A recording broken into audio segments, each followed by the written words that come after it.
Hello students, this is Neeraj Gupta.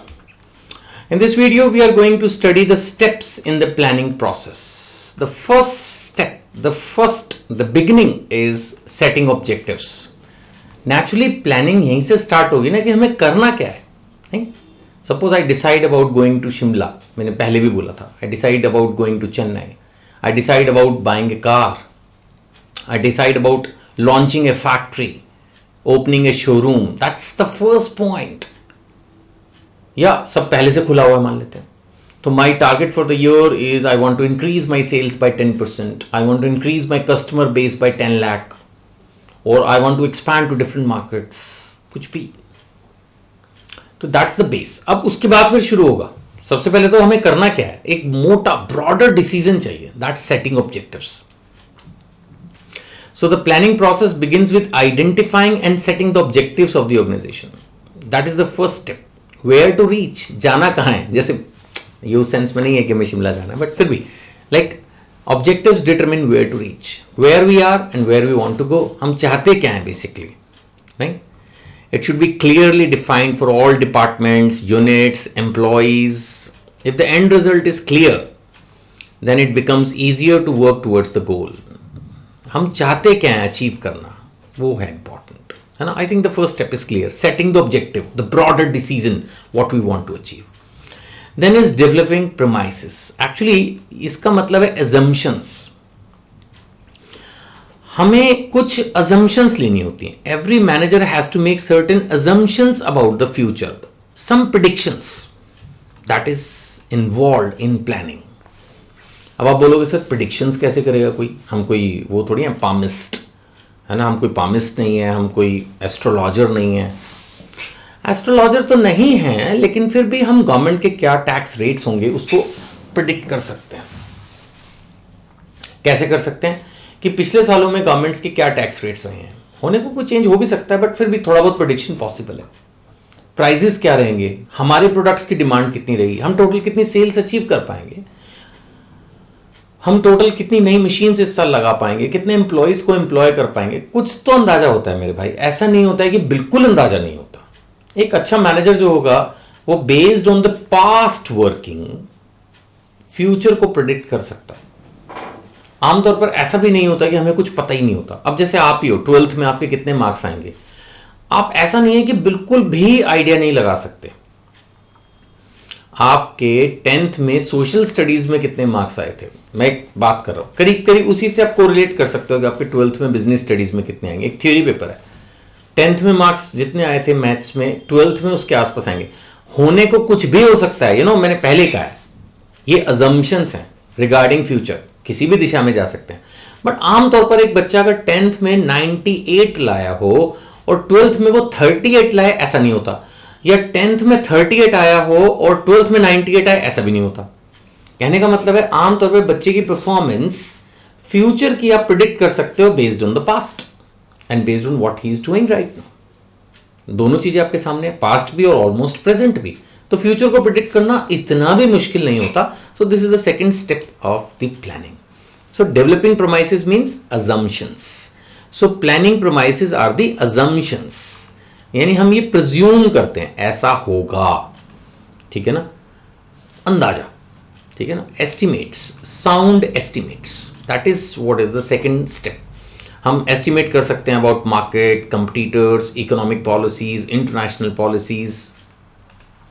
तो इन सब चीजों के ऊपर हम कैलकुलेशंस करते हैं कि यार हमारे हिसाब से ये ऐसा होगा.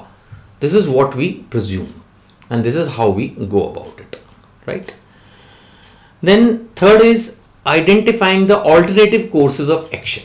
ये तो हमने पहले भी कितनी बार पढ़ लिया प्लानिंग के चैप्टर में कि जब प्लानिंग के अंदर एक डिसीजन मेकिंग इन्वॉल्व होती है तो उससे पहले हम देखते हैं कि हमारे पास ऑप्शंस क्या क्या है. नहीं, अभी शिमला जाना है तो हम ट्रेन से भी जा सकते हैं, हम अपनी प्राइवेट कार से भी जा सकते हैं, हम कोई टैक्सी भी हायर कर सकते हैं. जाने को शिमला बस भी जाती है and I think by air भी हम शिमला ट्रैवल कर सकते हैं. So these are the various courses of action. ऐसे ही अगर हमें कोई फैक्ट्री खोलनी है तो हम ज़मीन खरीद के खुद भी कंस्ट्रक्ट कर सकते हैं, बनी बनाई भी मिल सकती है, किराए पे भी ले सकते हैं, नहीं किसी के साथ पार्टनरशिप में भी कर सकते हैं, खुद भी चला सकते हैं. Various options. So identifying the alternative courses of actions will be the next step. नहीं, there are number of options. आमतौर पर वो नंबर ऑफ ऑप्शंस को आइडेंटिफाई करना, कौन कौन सी वेरियस पॉसिबिलिटीज हैं. जैसे नीचे एग्जांपल दिया, expansion in the same product line, जो काम कर रहे हैं उसी को बढ़ाएं, या डाइवर्सिफाइंग इन न्यू एरियाज. आप समझते हैं एक्सपेंशन और डाइवर्सिफिकेशन के डिफरेंस को. एक्सपेंशन हो गया कि भाई जैसे माना आप रेडीमेड गारमेंट्स बना रहे हैं लेडीज के, तो आपने सोचा कि चलो जेंट्स के भी बना दें या किड्स वियर ऐड कर दें. ये तो हुआ एक्सपेंशन. कपड़े ही बना रहे थे, अब नए तरह के कपड़े बनाने शुरू कर दिए. पहले आप फॉर्मल में थे, मान लेते इनफॉर्मल क्लोथिंग में आ गए, कुछ भी इस तरह का. और डाइवर्सिफिकेशन क्या है, आप कपड़े बना रहे थे, अब आप पेपर का काम शुरू कर दिया, आपने सीमेंट का काम शुरू कर दिया, पेंट का काम शुरू कर दिया, कोई शोरूम खोल लिया इलेक्ट्रॉनिक गुड्स का. बिल्कुल एंटायरली डिफरेंट है ये. सो दिस इज डाइवर्सिफिकेशन. या किसी के साथ जॉइंट वेंचर कर लें. मतलब इस तरह से आप कुछ भी वेरियस ऑप्शंस को आइडेंटिफाई करेंगे. फिर एक्चुअली नेक्स्ट स्टेप होगा इवैल्यूएशन. नहीं, अब जैसे मैंने कहा था फैक्ट्री किराए पे ले लें, तो आप अंदाजा लगाओगे यार 1 लाख रुपए महीना किराया है, खरीदेंगे भाई इतने करोड़ की इन्वेस्टमेंट्स हैं, लीज पे लेंगे उसकी अलग ऑप्शंस होगी, खुद बनाएं जमीन लेके उसकी अलग होगी. तो आप उन सबको इवैल्यूएट करोगे, यानी आप देखोगे कि किस प्रोसेस में, किस ऑल्टरनेटिव में मेरे को कितनी कॉस्ट है और क्या मुझे उसका बेनिफिट होगा. कंपैरिजन. आप मोबाइल भी लेते हो, कोई भी चीज खरीदते हो, तो देखते हो ना कि भाई इस चीज का इतना प्राइस है, इस चीज का इतना प्राइस है, उससे मुझे इतना फायदा होगा, उससे मुझे इतना फायदा होगा. तो you see all these things, that's evaluation of the alternative, है ना. फिर आप क्या करते हो, उसको कंपेयर करते हो, फिजिबिलिटी चेक करते हो, कॉस्ट चेक करते हो. फिजिबिलिटी समझते हो, पॉसिबल भी है या नहीं. कई बार होता है कि मान लेते हैं हम एक चीज चेक कर रहे हैं कि हमें यहाँ से बाय एयर जाना है, 10 लोग हैं, अब पता लगा यहाँ से 10 लोगों को जाने की कॉस्ट ही 70,000 रुपये आ रही है. हम कहें अरे भैया ये तो फिजिबल ही नहीं, इतने पैसे तो हमने खर्चने नहीं. तो वो इस तरह के ऑप्शंस तो एक तरह से डे 1 स्टार्टिंग पे ही डिलीट हो जाती हैं. कई बार बहुत कॉस्टली ऑप्शंस होती हैं, वो हम लेते ही नहीं, है ना. सो हमें कॉस्ट, कॉन्सिक्वेंसेज, बेनिफिट सब चीजें करनी है, और उसके बाद ultimately selecting an alternative. Planning यही तो है कि भाई क्या करना है, कैसे करना है, उसमें क्या क्या ऑप्शंस हैं उनको देखा जाए, उसके बाद फिर फाइनली एनालिसिस करने के बाद आपने सेलेक्ट कर लिया.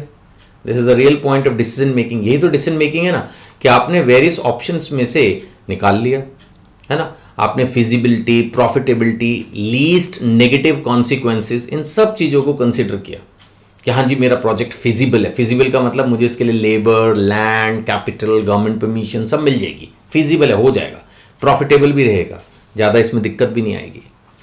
इसमें लिखा है कॉम्बिनेशन ऑफ प्लान्स में भी सिलेक्टेड. कई बार आप एक की जगह एक से ज़्यादा भी ले सकते हो, वो डिपेंड करता है आपके पास कितना बजट है और कितना कुछ है ना. इसलिए कई बार मैथमेटिकल एनालिसिस पॉसिबल नहीं होता ना, फिगर्स वाइज नहीं निकाल सकते कि इतना प्रॉफिट होगा इतना नहीं होगा. तो ठीक है, ऐसे में फिर आप जजमेंट, एक्सपीरियंस जो मैनेजर का है उसके ऊपर डिपेंड करते हो कि उसके बेसिस पर डिसीजन होगा.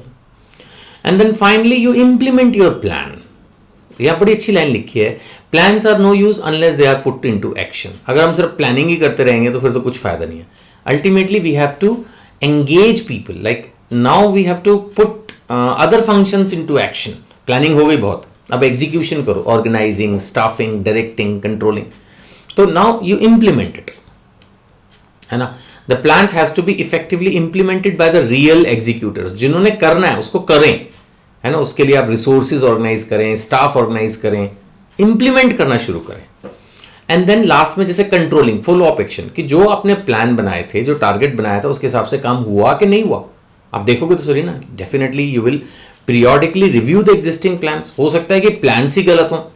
देर इज ए पॉसिबिलिटी कि एग्जीक्यूशन ठीक ना हो रही हो, but there is a possibility कि प्लान्स ही ठीक ना बने हो.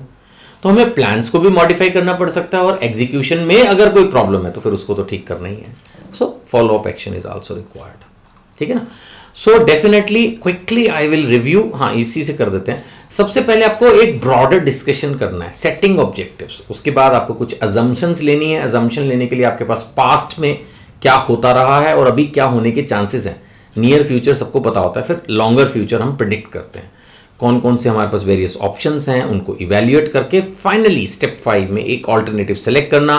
फिर प्लान को इंप्लीमेंट करके फॉलो अप लेना, जो हमने सोचा था उसके हिसाब से हो रहा है नहीं हो रहा है, where the correction is required. क्या एग्जीक्यूशन में करेक्शन चाहिए या प्लान्स में चाहिए, है ना. सो ये सारा आपका बेसिकली हो गया steps in the planning process. Fine, चलो, थैंक यू.